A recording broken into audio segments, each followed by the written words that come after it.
the honoring of Jibril Jallo is not really just a small event. This is a continuum.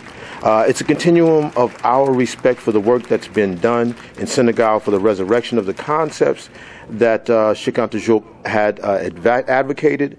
And it's also a recognition of the work that's being done in Senegal and for the elevation of Pan-African agency, for the elevation of Pan-African youth, for the elevation of Pan-Africanism and the African Union by 2017.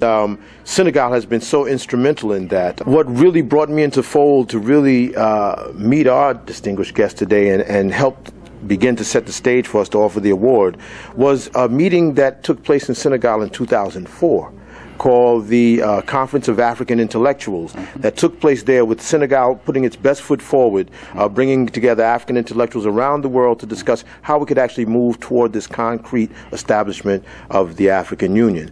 But it was really the icing on the cake that came in December 2010 when through the hard works of our honored guests that the mayors were brought together from black mayors in the United States, NAFIO, educators were brought together, cultural artists were brought together, and you organized us into a successful trip to Fesman in Senegal, which was really, I think, the highest level of organization of that type of activity over 2 decades.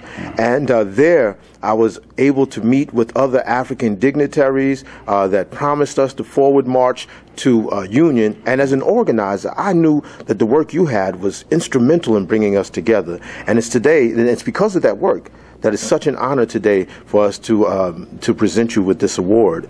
And I'm just glad to be part of this history. This brother is magnificent. I'm hoping that from his position dealing with dealing with AIDS at the United Nations for the world and prevention of AIDS, that someday maybe he will be the head of the United Nations. I don't want to put you in trouble because I know folks worry about that when they hear things like that. But the world needs to recognize that we need somebody of this with his persona and his skills and ability to bring people together to help us bring peace and unity in the world. I would like to salute the academic excellence of Dr. Diallo2, whose participation at the World Conference of Black Arts and Cultures made a tremendous difference at the World Forum chaired by Professor Ibader Cham, the noted historian from Senegal, Vice President of the National Assembly of Senegal. We're very, very happy that the festival is having such a follow-up, because when President Abdoulaye Wade organized the World Festival of Black Arts and Cultures, he said that this should not be a single event, that we should have very strong follow-up. And he therefore appointed members of the American delegation to the World Festival of Black Arts as goodwill ambassadors for African Renaissance.